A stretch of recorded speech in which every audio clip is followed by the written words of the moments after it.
Okay, good afternoon, ladies and gentlemen. My name is Muhammad Ali, or Ali Muhammad, and I am the principal of this school. It's nice to meet you all, and I hope you can come back and see me again anytime you wish. I'd like to introduce to you our speaker this afternoon, Dr. Bilal Philips from the Islamic Online University. He's the chancellor there.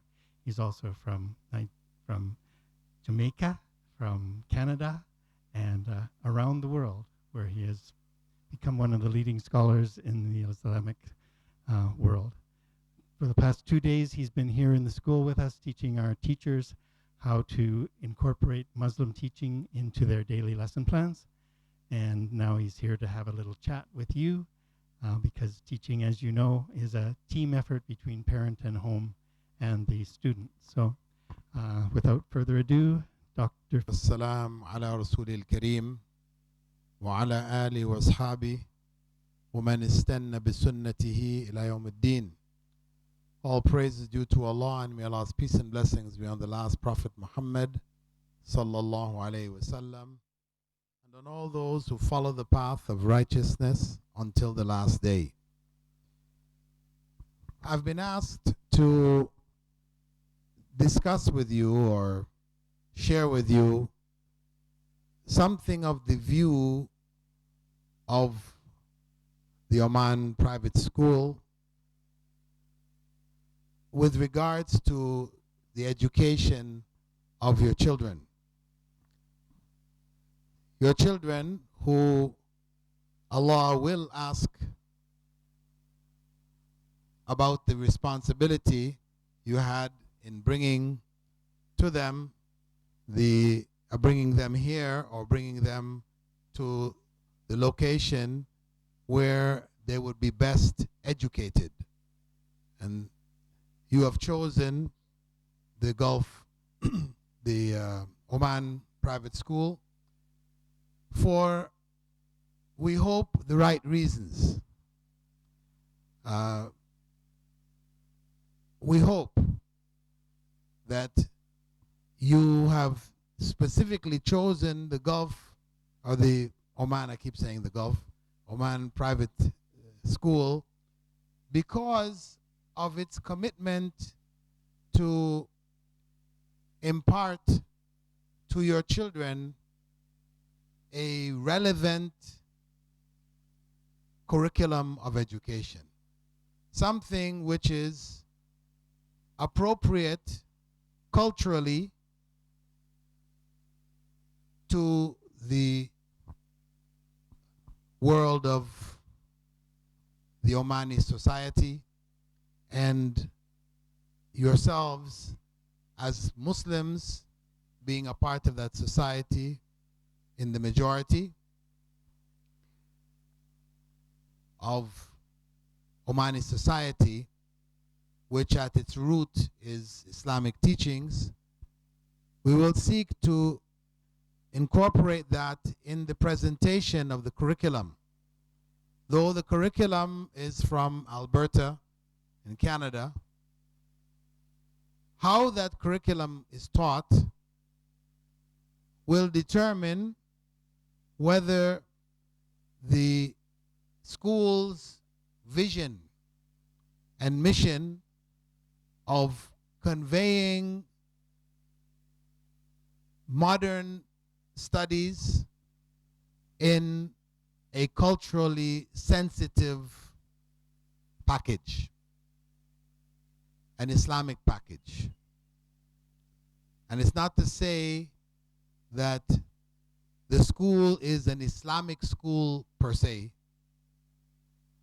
but it is one in which the ideals, the teachings, the practices are interwoven into the delivery of the curriculum from Alberta.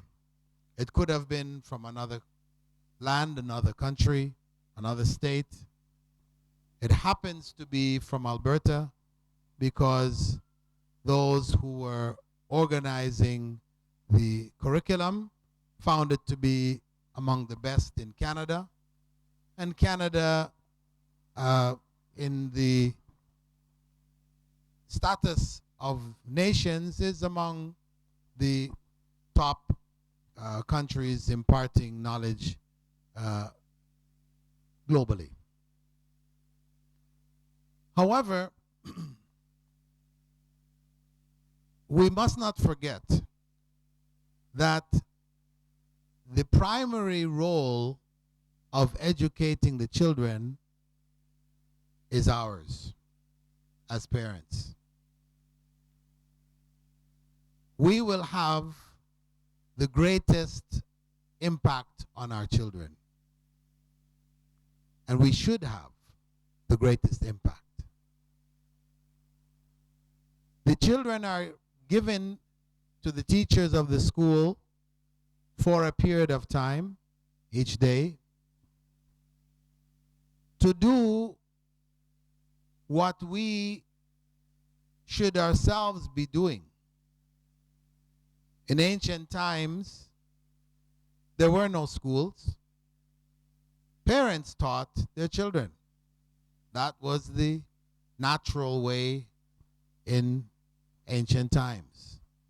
Schools became something of a necessity as society became more complex, more complicated, and people spent more time away from home working, especially women coming out of the homes.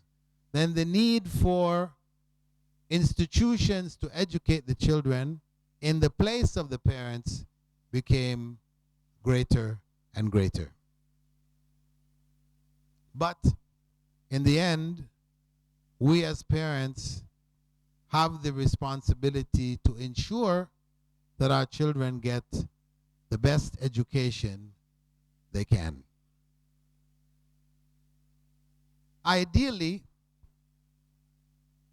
the relationship between parents and teachers, parents and the institution, should be a cooperative relationship, in that the teachers cannot do it by themselves, just as parents couldn't do it by themselves, so they pass the children on to the teachers. But for the teachers to effectively deliver the curriculum, they must take your help as parents. Because either you will be reinforcing what they're teaching, or you will be dismantling what they're teaching.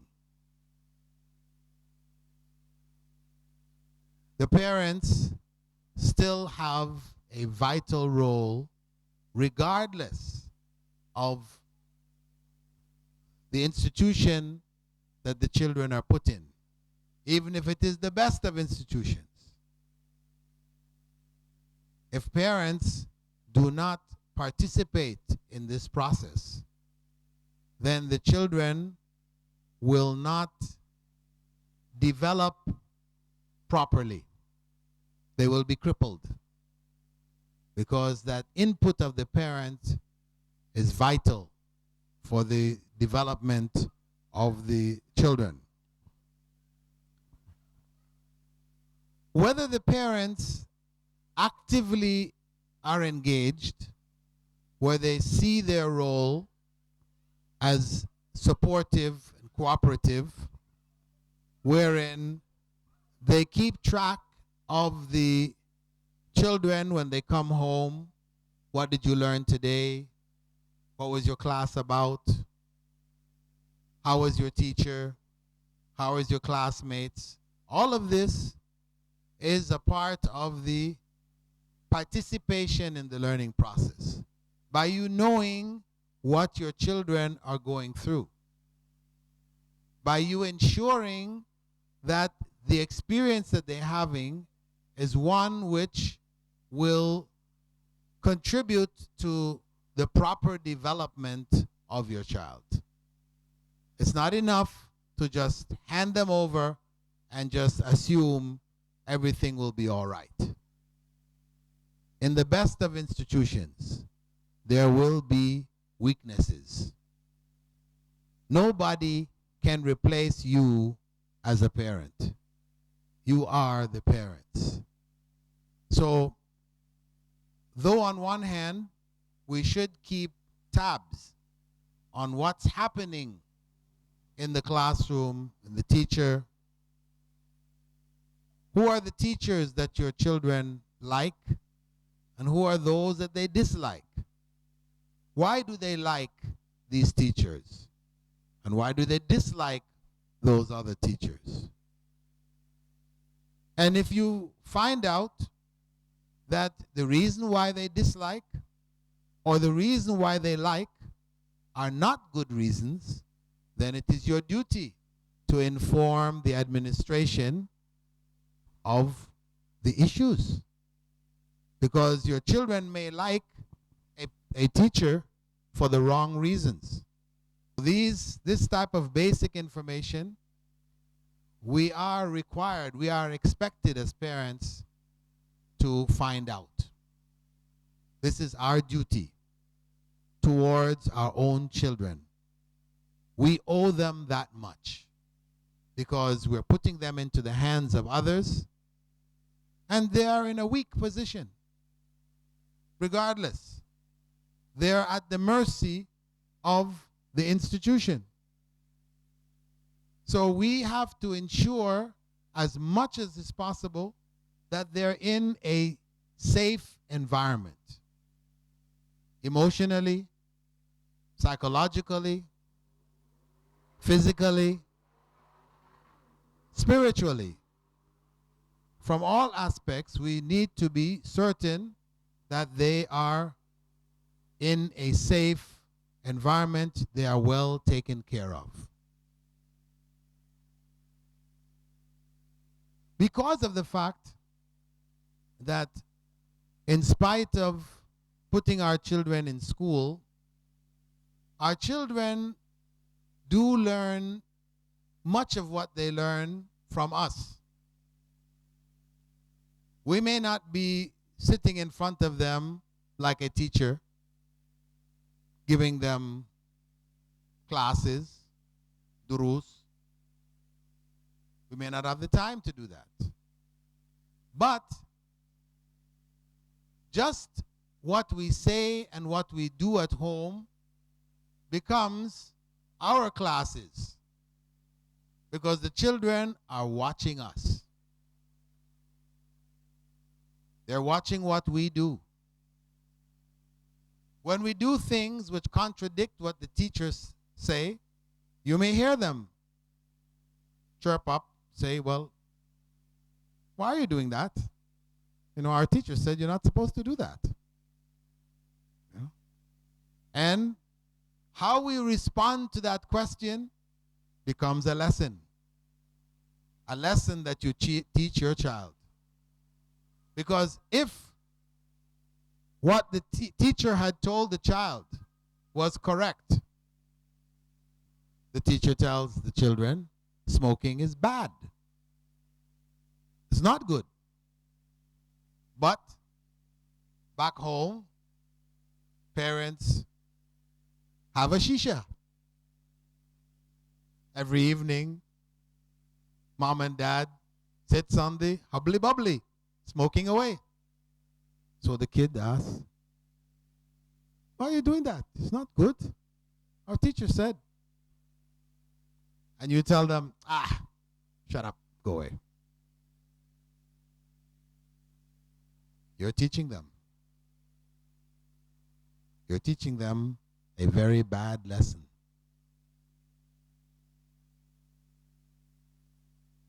We have to be, as parents, ready to change as we want our children to change. We want them to change their bad habits and become the best children that we would feel proud of raising. We feel we have done the best job we could.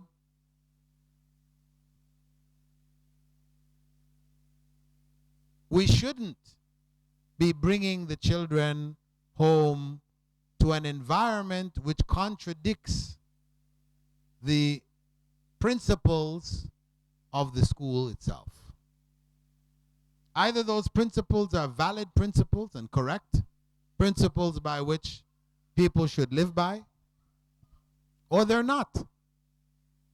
If they're not correct, then we should tackle the administration and get them corrected. But if they are correct, and we in fact have bad habits,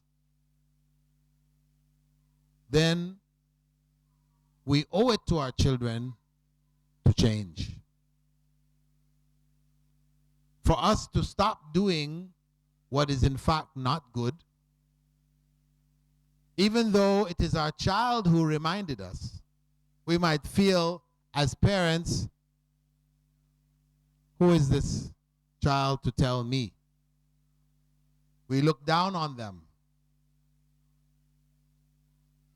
But in that way, we're teaching them the wrong lesson. Because they should understand that wherever the truth is, they should follow it. Truth, honesty, goodness, all of the various values which we theoretically respect. This is not a very comfortable spot here. These values which, really, this is not a wise situation for presentation. I don't know whether it's my thobe or the sun is on me, but there are flies all over. So it's very difficult to talk with flies getting in your eyes and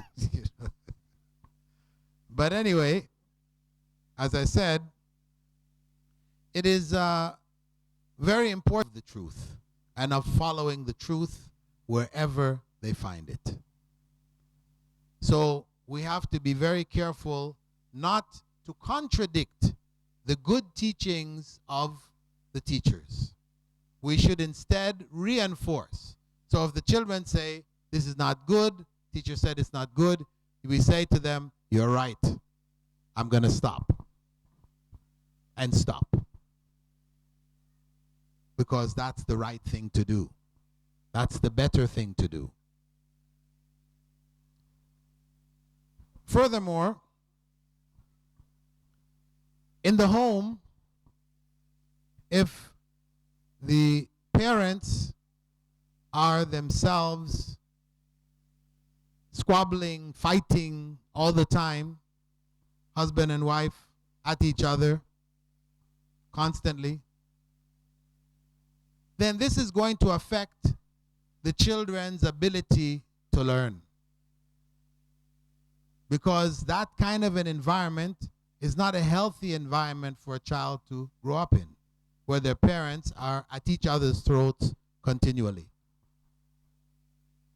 It's not to say that as parents, you have to agree on everything. And life should just be, as they say, hunky-dory. You know, it's just pleasant, nice words, nobody getting angry ever. That's Jannah. Paradise. On earth, real life, we disagree, we have arguments, etc. But do it behind closed doors. Better you go in the bedroom, close the door, and argue it out. And of course, it should not reach physical levels, so you don't go walking out and your wife comes out with a black eye, right? Because again, that's the wrong message, and it's not right anyway. But the point is that let those discussions or arguments be private. Don't let the children see that. You present to them the positive image. Otherwise, they're growing up and they will imitate what you did.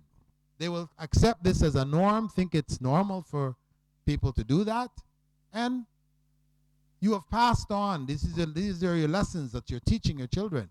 You have passed on bad manners, bad behavior. between husband and wife. So the school really requests and expects from you as parents that you be actively involved in your child's education. It is not, the school is not a drop-off point. You drop them off, you go, you come back, pick them up, take them home. That should not be the extent of your relationship with the school. You should follow up at home, and when you're invited on Parents Teachers Day, be there. Be there. Don't come around when examination time comes. You know, a lot of times parents, they don't show up until the time for examination. This is when they feel it's important. Make sure my child doesn't fail. Better talk to the teacher. No. You should be from day one. When the parents-teacher meetings are arranged, you should be there. You should participate. Your participation will make all the difference in the world. It'll make a difference to the teacher. Because when the teacher sees you there asking about your child, they are going to take a mental note. This parent is concerned about their child. So they will give you the reports. Maybe if you have no concern, they don't see the parent, what's the point? The only time they will send a report concerning the child is when they're about to fail. Then you come running down, oh, what happened, what happened? Why didn't you tell me before? Where were you? Where were you before? That's the question. So we need to be in constant contact with the school administration, with the teachers, to successfully implement this cooperative effort in the education of our children.